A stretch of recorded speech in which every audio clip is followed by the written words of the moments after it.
want me to tell you, Brian? He's still a baby. You can't expect him to know exactly what you want. Well, what do you want me to do? I'm not ignoring the problem. I'll be back in a few days. We can go on then. A flush is heard, and Susan steps out of the bathroom in her nightclothes. Are we done yet? We'll talk about this later. Ella?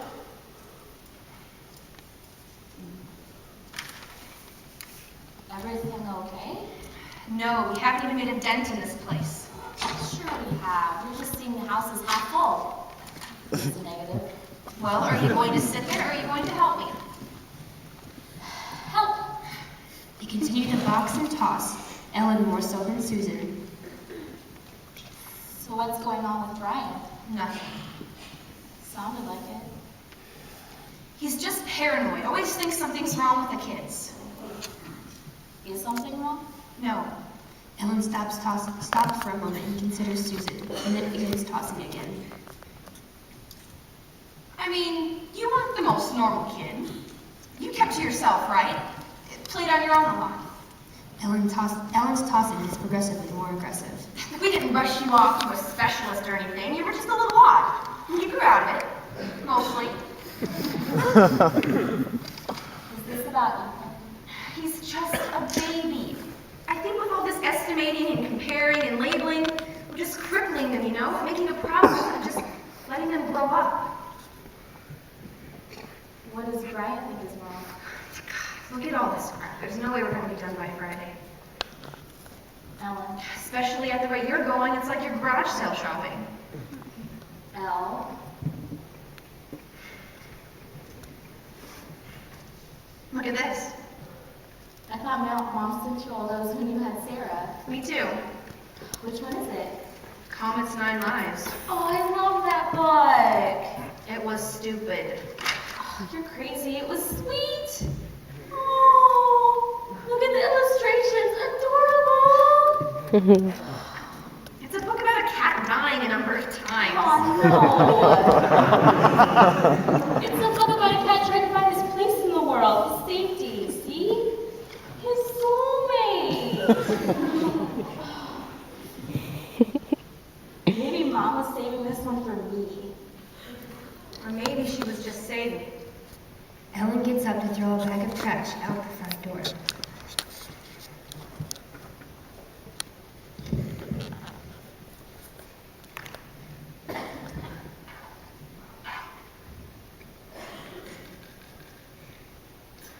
Ellen re-enters and stops at Susan's pile.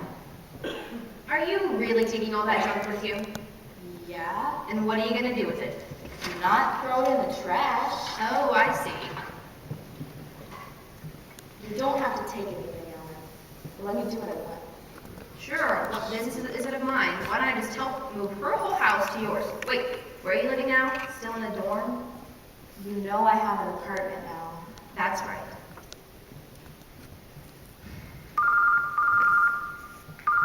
Ellen stands with the phone and goes out to the porch to answer it privately.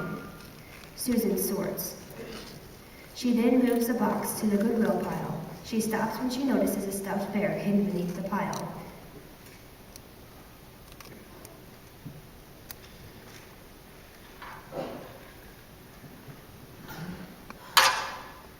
Ellen returns.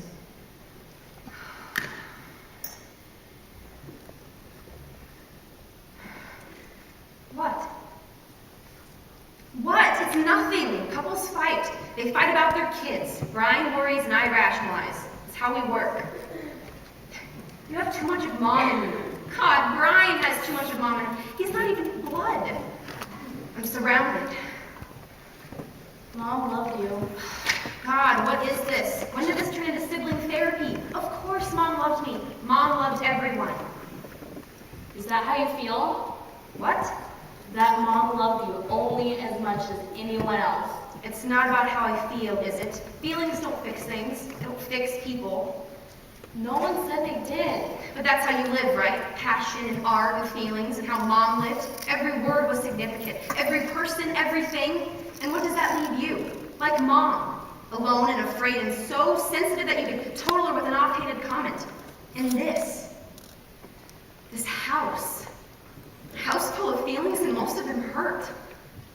Hurt? Yeah, she agonized about what people said to her, what they thought of her. There's nothing but hurt here because people don't really have much more to offer. God, Ellen, what's happened to you? Someone had to be the buffer for you two. Someone had to take the blows that would have shattered you, and that leaves me. So yeah, Susan, that's how I feel, because that's all I'm allowed to feel in this little space I'm given next to your pile of feeling. So is this how you buffer? Here we go. Yeah, Ellen, here we go.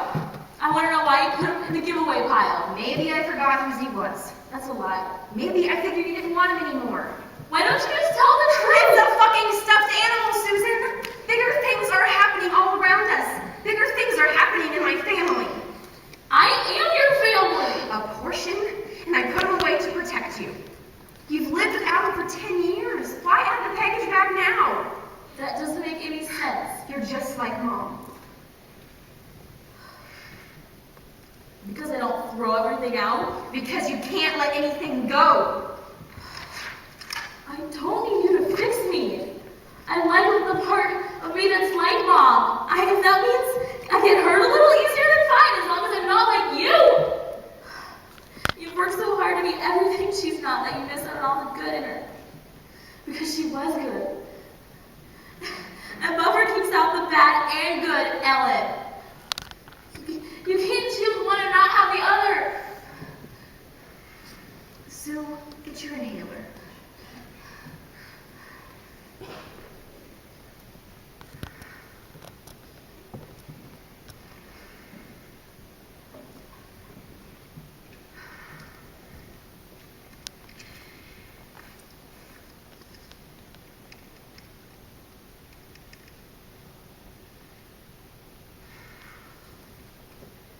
Hello, is this Clean Home Services? Lights out. Scene 3, at Rise. Lights up. Morning. The living room is now empty except for a few boxes by the couch. Ellen is sitting on the couch staring forward. Susan comes out of the bedroom dragging a suitcase.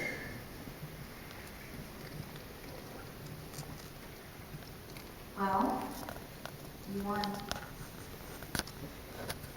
They cleaned out everything. You nearly leave me 2 days early.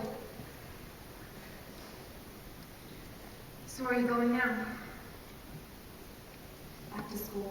You know they give you a while off when someone dies. Where else is there for me to go? You could come with me. We both know that's not a good idea.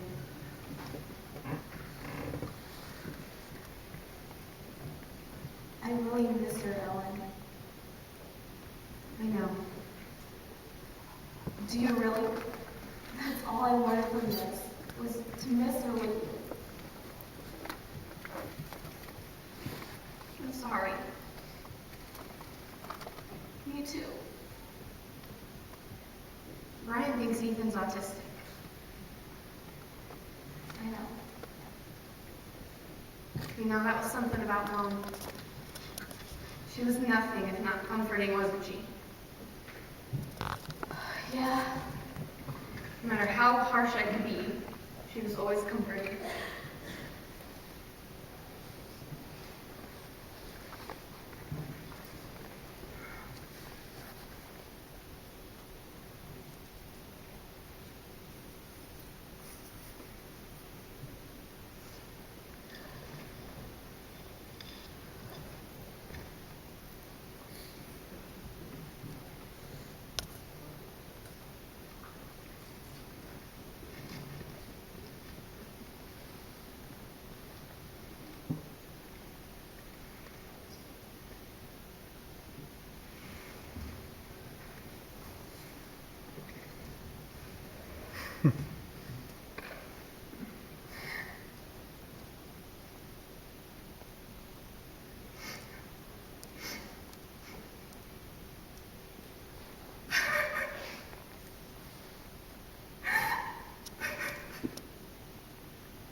Lights out. End of play.